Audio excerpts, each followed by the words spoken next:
सुंदरबन जंगल के एक पेड़ में टुनटुनी चिड़िया उसकी बेटी पिंकी और बेटा मुन्ना के साथ रहती थी। पिंकी और मुन्ना बहुत परेशान थे।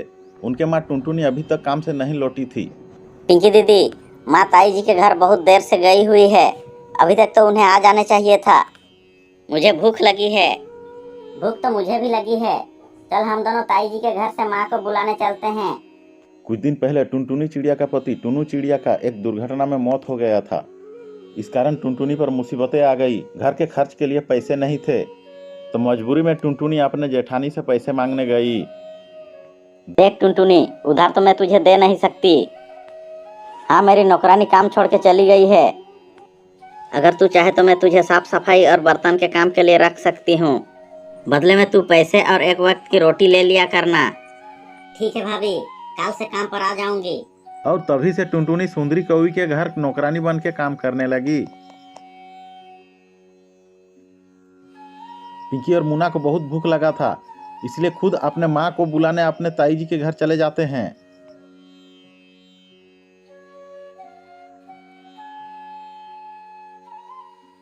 पर वहां जाके दोनों को रोना निकल जाता है। सुंदरी कौवी टुनटुनी को झाड़ू से पीट रही थी।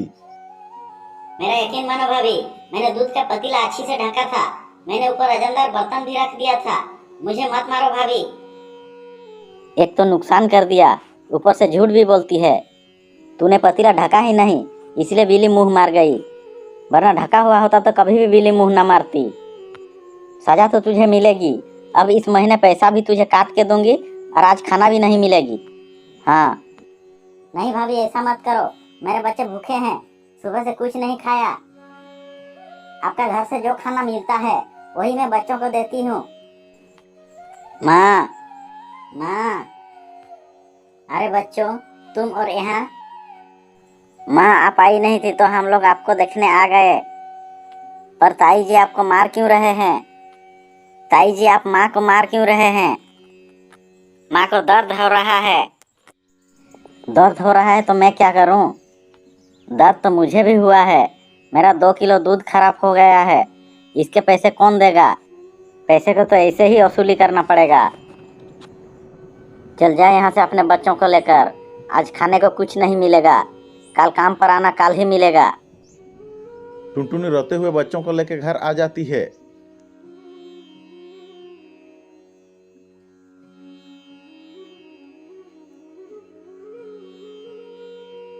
उस रात वो और बच्चे पानी पी के ही सो जाते हैं। उधर सुंदरी अपना मकारी पर बहुत खुश हो रही थी। तू तो बड़ी चालाक है सुंदरी। खुद ही दूध का पतीला खुला छोड़ दिया और इल्जाम टुनटुनी पर लगा दिया। और क्या कोई बिल्ली दूध पर मुंह नहीं मारी?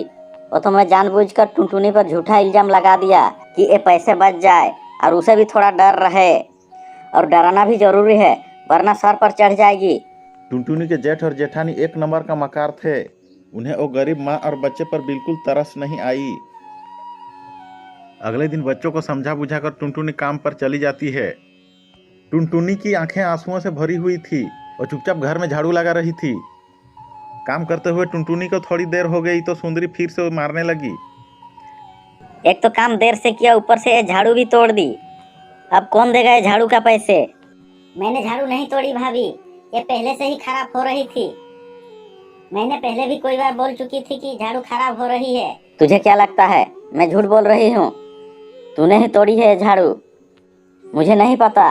या तो नई झाड़ू ला के दो, नहीं तो यहाँ आना कोई जरूरत नहीं है। भाभी, इतने दिनों से आप मुझे पैसे नहीं दिए हैं। कुछ भी पैसे नहीं है। झाड़ू भी बहुत महंगी होती है, कहाँ से लाऊंगी? मुझे तो कोई उधार भी नहीं देगा। मुझे कुछ नहीं सुनना। जब झाड़ू खरीद ले तब तुम काम पर आना। टुनटुनी घर आ जाती है और रोने लगती है। उसे समझ नहीं आ रहा था कि वो झाड़ू खरीदने के पैसे कहाँ से लाएगी। माँ, आप रो क्यों रहे हैं? टुनटुनी बच्चों को सब बता के रोने लगती है। अपने माँ को रोते हुए देखकर पिंकी और मुन्ना बहुत परेशान हो जाते हैं।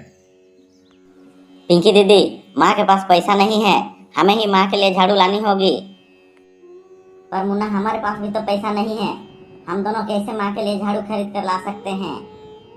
पिंकी दीदी, माँ कहती है ना, गणेश जी से प्रार्थना करने से जो भी मांगो वो देते हैं। दीदी, हम भी गणेश जी से प्रार्थना करते हैं कि वो हमारी माँ के लिए एक नई झाड़ू दे दें। हाँ मुन्ना, तू ठीक कह रहा है। हम भगवान गणेश जी से प्रार्थना करते हैं। गणेश जी, माँ कहते हैं कि आप सबकी प्रार्थना सुनते हो, हमारी भी सुन लो। हमारी माँ को नई झाड़ू चाहिए, आप दे दें। गणेश जी, हमें नई झाड़ू दे दें। हमारी माँ घर पर बहुत परेशान है, उनके पास नई झाड़ू खरीदने के लिए पैसे नहीं हैं। तभी उनके सामने भगवान गणेश जी प्रकट होते हैं।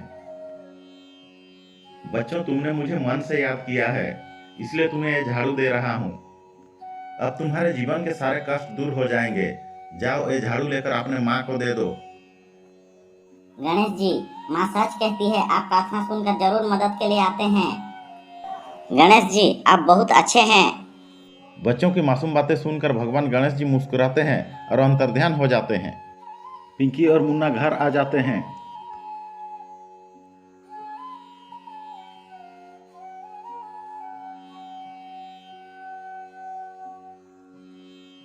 झाड़ू अपने माँ को दे देते हैं। बच्चों की बातें सुनकर टुनटुनी को खुशी से आंसू आ जाते हैं। वो यकीन नहीं कर पा रही थी कि भगवान गणेश स्वयं बच्चों के पास प्रकट हुए। अगले सुबह टुनटुनी काम पर चली जाती है। ले आई नई झाड़ू, चल फिर काम कर। कल से कोई काम नहीं हुआ है। सबसे पहले स्टोर का झाड़ू लगा ले, बहुत दिन से स्टोर का सफाई नहीं हुआ है और बत्ती नहीं आ रही है, संभाल कर काम करना। स्टोर रूम में बहुत महंगे सामान रखे हैं। अभी अंधेरे में काम कैसे करूंगी? बत्ती आने तक मैं बाहर का काम करती हूँ। जितना कहा जा रहा है उतना सुनो। जाके पहले स्टोर की सफाई करो। रूम में अंधेरा था। टुनटुनी की नजर नहीं पड़ी। अंधेरे में वो एक फूलदानी से टकरा जाती है और फूलदानी टूट जाता है। सुंदरी कवि के गुस्से का ठिकाना नहीं था। वो टुनटुनी से झाड़ू छीनकर झाड़ू से मारने लगती है। झाड़ू उलटवार करती है और सुंदरी कवि को पीटना शुरू कर देती है। बचाओ बचाओ, अरे कोई बचाओ। तभी झाड़ू से आवाज आती है, हुआ दर्द, ऐसे ही तूने कई बार टुनटुनी को बिना गलती के कई बार मारा है। अब तेरी बारी है, बता, आज के बाद टुनटुनी को तंग करेगी? नहीं नहीं, मैं टुनटुनी को कुछ नहीं करूंगी। मुझे मत मारो, छोड़ दो मुझे। गणेश जी के दिए हुए झाड़ू ने अच्छा सबक सिखाया। टुनटुनी, अब तुम्हें यहाँ काम करने की कोई जरूरत नहीं है। मैं तुम्हें इतना धन दूंगी जैसे कि तुम अपना परिवार को पालन पोषण कर सको। देखते ही देखते झाड़ू से सोने के सिक्के गिरने लगते हैं।